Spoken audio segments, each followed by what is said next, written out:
Selamat malam buat kita semua, saudara-saudariku Naposo yang ada di HKBP Binjai. Pada malam ini kita akan mendengarkan ibadah melalui PHD yang akan dibawakan oleh HKBP Binjai melalui live streaming yang telah tersedia bagi kita. Untuk itu, memulai ibadah ini, kita berdoa dalam hati kita masing-masing.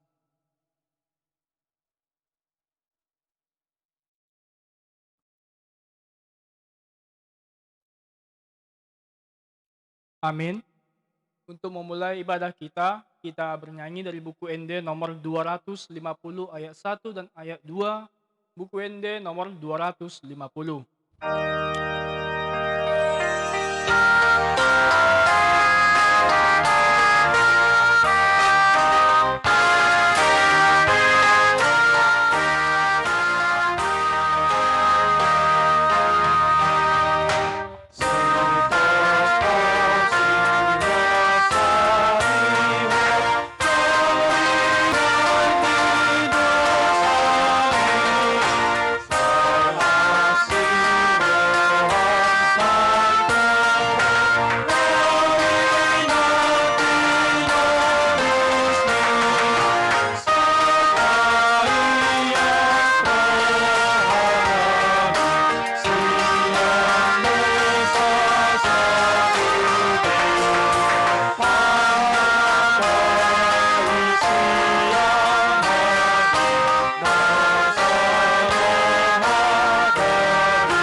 Adalah sukacitamu yang terbesar bagi kami, Tuhan, dapat kami rasakan pada malam hari ini melalui waktu, napas, dan kehidupan yang Kau berikan kepada kami, Naposomu, HKBP Binjai, di tempat dimanapun kami berada. Kami siap Tuhan mendengarkan firman-Mu, firman yang akan disampaikan oleh hamba-Mu. Di dalam nama Yesus kami telah berdoa. Amin. Firman yang menjadi renungan bagi kita pada malam hari ini, PHD Naposo di HKBP Binjai, tertulis dalam Mazmur, pasalnya yang ke-97, ayat 10 hingga 12. Mazmur pasal 97, ayatnya yang ke-10 hingga yang ke-12. Saya akan membacakannya bagi kita. Tuhan adalah Raja. Hai orang-orang yang mengasihi Tuhan, bencilah kejahatan. Dia yang memelihara nyawa orang-orang yang dikasihinya akan melepaskan mereka dari tangan orang-orang fasik. Terang sudah terbit bagi orang benar dan sukacita bagi orang-orang yang tulus hati. Bersukacitalah karena Tuhan, hai orang-orang benar, dan nyanyikanlah syukur bagi namanya yang kudus. Demikianlah firman Tuhan. Saudara-saudariku yang terkasih, banyak kisah yang mau disampaikan oleh Mazmur kepada kita, teringat kepada Tuhan sebagai Raja. Kalaupun Tuhan sebagai Raja kita, adalah baiknya seorang pengikut daripada Raja mengikuti teladan daripada rajanya. Topik kita pada remaja, topik Naposo bagi kita saat ini tertulis sebagai hidup dalam kasih, tak bercela karena Tuhan, tak bercela atas Tuhan. Bagaimana hidup dalam kasih bagaimana hidup tanpa celah yang sebagai Tuhan adalah Raja kita. Banyak kisah, banyak persoalan yang kita lalui dalam hidup ini, tujuannya menentukan pola hidup kita. Kalau tujuan kita mau masuk stan, pola hidup kita itu harusnya mengikuti cara-cara bagaimana biar bisa masuk stan. Kalau tujuan kita mau makan, pola hidup kita pasti mengikuti cara kita mau makan. Kalau tujuannya mau kenyang, tentu makan. Kalau tujuannya mau senang-senang, pola hidup kita pun mengikuti keduniawian. Jika tujuan hidup seseorang adalah untuk menyakiti, maka pola hidupnya pun akan menyakiti, akan memberontak, akan merusak sampai puas, sampai tujuannya yang dicapai itu tercapai. Jika tujuan akhir adalah untuk merusak, maka berujung pada kehancuran. Dalam dunia ini ada dua sisi yang tak bisa dilepaskan. Ada dua buah pendirian yang selalu bersama tapi tidak lengket, yang menyatu tapi tidak berhadapan. Ada yang jalannya lebar tapi sempit. Ada yang luas tapi kecil. Jika ada yang baik, maka ada yang jahat. Jika ada yang benar, maka ada yang salah. Jika ada kerajaan Allah, tentu ada yang menyerang kerajaan Allah itu.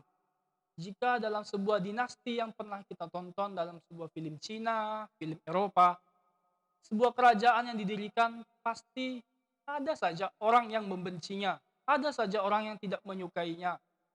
Maka dari itu, jika dalam sebuah kelompok yang telah didirikan Tuhan itu menyatu, maka orang-orang yang membencinya itu pasti akan tiada. Orang-orang yang membenci kehidupan kasih daripada Tuhan akan pergi jauh. Setiap pilihan memiliki konsekuensi. Kita pilih mana, Tuhan kasih jalan. Kita mau baik, Tuhan kasih. Bahkan Raja Saul pun yang memimpin bangsa Israel pun dikasih Tuhan jalan. Bahkan Yerobeam dan Rehabeam yang memecah belah Israel pun Tuhan kasih jalan. Tapi ingat, ketika seorang yang menghancurkan jalan Tuhan, pasti di ujung akhirnya Tuhan akan berikan balasannya. Sadar tidak sadar perlu kita sadari dan pahami bahwa setiap pilihan bukan tanpa tantangan atau hambatan, terlebih jika pilihan itu adalah yang baik dan benar. Kalau Tuhan kasih kita jalan, belum tentu itu kawan-kawan, saudaraku, jalan itu yang paling mulus, jalan itu yang paling indah, jalan yang paling cantik Tuhan kasih. Tapi saya yakin saudara-saudariku, jalan yang Tuhan berikan pada kita adalah jalan yang terbaik. Tanpa tantangan, tanpa ombak, seorang nahkoda takkan bisa dibilang nahkoda yang hebat. Tanpa ombak yang deras, tidak akan ada lahir seorang nahkoda yang pejuang hebat.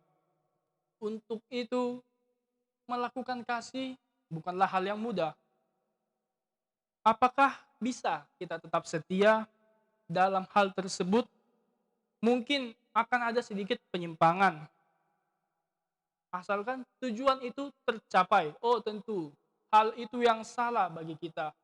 Banyak di antara kita sudah jalannya lurus, tiba-tiba sedikit goyang karena ada begini-begini, jadinya menyimpang daripada jalan Tuhan. Maunya mau masuk sekolah perguruan tinggi yang kita inginkan, maunya masuk pekerjaan yang kita inginkan itu mulus tanpa ada godaan.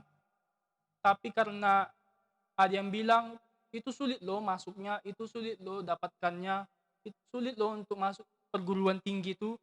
Jadinya kita menyimpang, jadinya kita mengambil jalan pintas untuk menggapai suatu tujuan. Aplikasi kehidupan kita yang kita hadapi saat ini melalui pekerjaan, sekolah, maupun jodoh, itu semua berulang-ulang terjadi, pasti akan terjadi.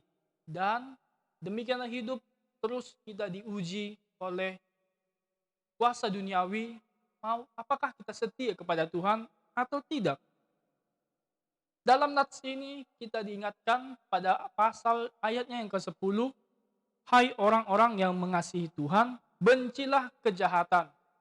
Buat kawan-kawanku, saudaraku, Naposo, dimanapun berada, jangan dulu kita bicara membenci kejahatan kalau mengakui Tuhan, mengasihi Tuhan pun itu sulit.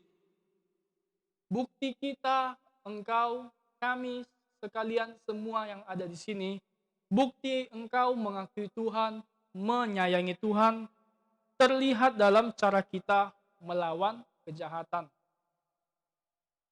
Tapi kalaupun mengakui Tuhan saja tidak bisa, bagaimana kita bisa melawan kejahatan? Ada beberapa hal yang dalam kehidupan kita yang kita sendiri pun tidak mau mengakui Tuhan. Kita pergi ke suatu rumah makan, mau makan, masih mau nggak kita berdoa? Kalau tempat itu ramai, kalau itu di luar, kalau itu di rumah makan Padang, rumah makan Islam, masih maukah kita berdoa sebelum makan? Mungkin ada kawan yang bilang, doa masing-masing ya, doanya dalam hati ya. Ah, duluan lah, aku nggak, makan aja lah dulu. Kalau tidur, sebelum tidur dan sesudah terbangun daripada tidur, masih maukah kita tidur? Atau jangan-jangan ada kawan yang bilang, bawa mimpi aja, dalam hati aja, masing-masing aja doanya. Atau jangan-jangan di handphone berdoanya. Ketika kita berbahagia, sedang ceria-cerianya, lagi naik puncak sama kawan-kawan, lagi pergi ke pantai, bahagianya senang kali lah. Ingatnya kita kepada Tuhan, pernahkah kita berucap dalam hati ini, puji Tuhan, thanks God, terima kasih Tuhan buat hari ini. Sedikit aja ucapan terima kasih kepada Tuhan itu sudah mengakui keberadaan Tuhan bahwa kasih-Nya itu besar. Ketika berbicara kepada sesama kita, kepada orang tua, masih maukah kita berbicara yang tidak baik? Kalau orang bilang cakap kotor, berbicara yang mengumpat, yang membuli, yang menyampaikan, membuat hati seseorang tersakiti. Memang dari semua yang saya sampaikan, ada banyak memang yang harus kita lakukan. Kalau hidup dalam nama Tuhan itu, apalagi zaman sekarang penuh tantangan. Banyak rintangan. Mau tidak mau, kita tolak semua kebaikan daripada Tuhan. Maunya yang bebas, kejahatan terus kita lakukan. Berat menjadi orang Kristen, berat. Sungguh berat. Tapi ada pepatah orang Padang bilang, ala biso karena biaso. Kita bisa karena biasa. Biasa dari rumah, melangkah dari rumah untuk mengucapkan salam kepada orang tua, nyampe pada tempat kita, kita akan diberkati oleh orang tua kita melalui Tuhan. Biasa kita berdoa sebelum makan, di kemudian harinya ketika kita punya anak ataupun jodoh, kita akan biasakan itu, kita ajarkan. Biasa kita mau tidur ataupun mau belajar, kita berdoa, di kedepan harinya Tuhan pasti akan libatkan dalam kehidupan kita. Biasa kita mengucap syukur, tapi kalau biasa kita mengucapkan hal-hal yang tidak pantas, cakap kotor, maka terbiasa terbawa dalam rumah. Apa yang kita biasakan dimanapun kita berada menentukan kita siapa. Saudara-saudariku yang terkasih, ada sebuah ilustrasi dari seorang pendeta yang pernah berkunjung ke sebuah daerah di India.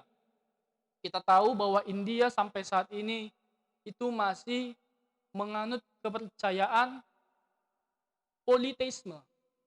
Bahwasanya keberadaan ilahi Tuhan itu ada di hewan, ada di pohon, benda-benda keramat, bahkan pada kerbau sekalipun, ular sekalipun. Kala itu pendeta ini datang, kejadian ini sudah terjadi lama. Tapi peristiwa politeisme, ajaran terhadap ketuhanan itu masih ada sampai saat ini.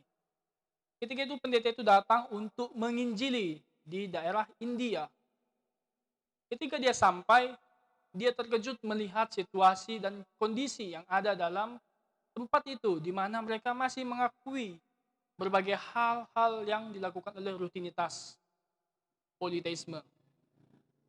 Ketika pendeta ini berkunjung ke daerah, ke satu tempat dan menginjili, memang sulit untuk diterima karena sudah melekat dalam hidup mereka kebiasaan adat ini. Lalu ketika tibalah saatnya seorang pendeta ini, misionaris ini mau berkunjung ke suatu daerah kecil terpencil yang harus dilewati sebuah hutan, dan ketika dia tiba di tempat itu, dia berjumpa dengan seekor ular kobra di depannya. Apa yang dilakukan pendeta ini? Dia tidak melakukan apapun, dia tetap berjalan, dia tetap melangkah, dan ketika dia berjalan, ular kobra ini pun mematuk dirinya. Kemudian pun para orang-orang yang ada di desa itu menghampiri dia. Apakah kamu tidak apa-apa? Kata pendeta ini, saya tidak apa-apa. Ketika ular ini mau dipotong, sang pendeta berkata, jangan kamu potong ular yang telah mematuk saya itu. Lalu penduduk desa itu berkata, mengapa engkau menghentikan tindakan kami untuk memotong ular ini?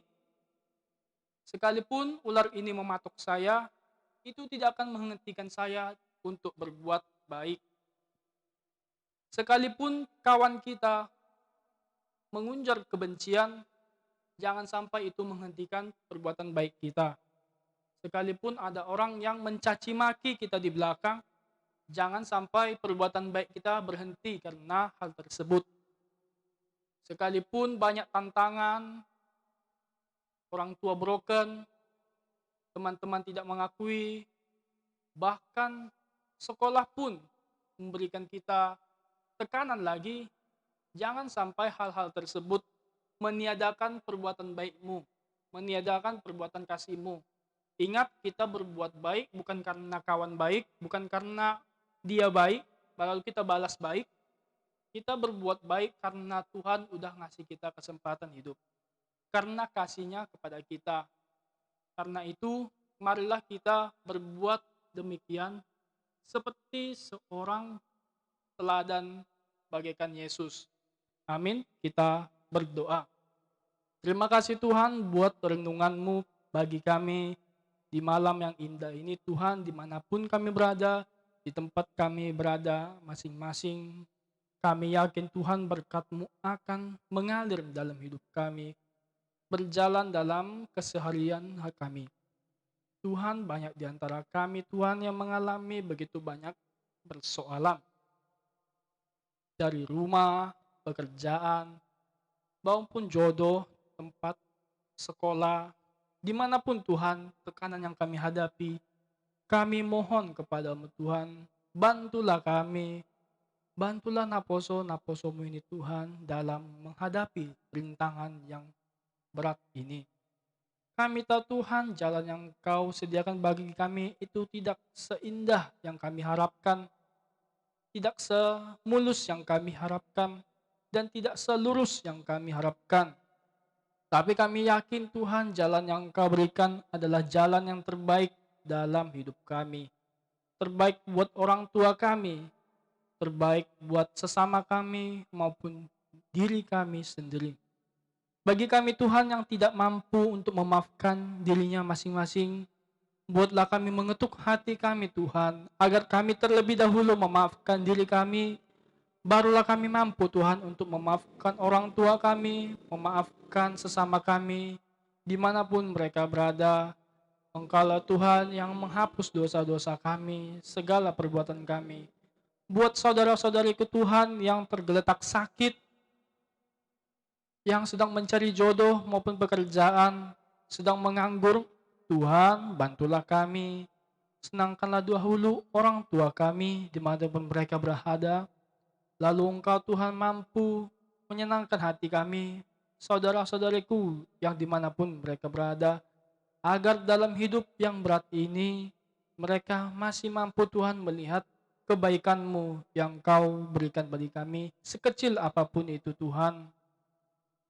Banyak dosa dan perbuatan yang kami lakukan dalam hidup kami, ampunilah kami Tuhan, sehingga kami layak untuk menerima berkat-Mu, menerima karunia-Mu dimanapun kami berada.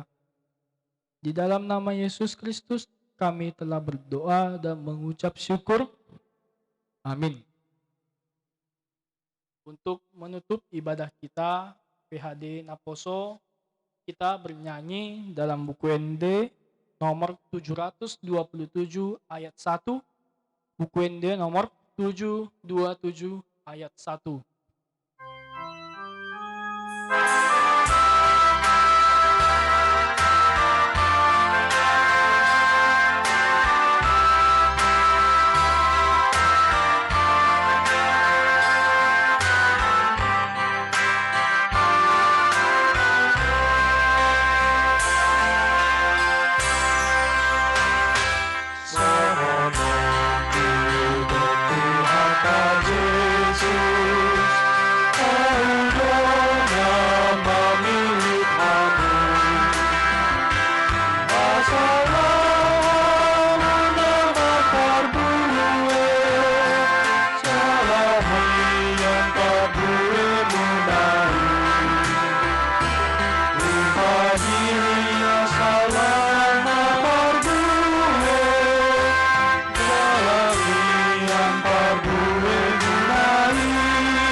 Marilah kita menutup ibadah kita dengan doa yang diajarkan oleh Yesus kepada murid-muridnya. Doa Bapa kami yang di surga, dikuduskanlah namamu, datanglah kerajaan-Mu, jadilah kehendak-Mu di bumi seperti di surga.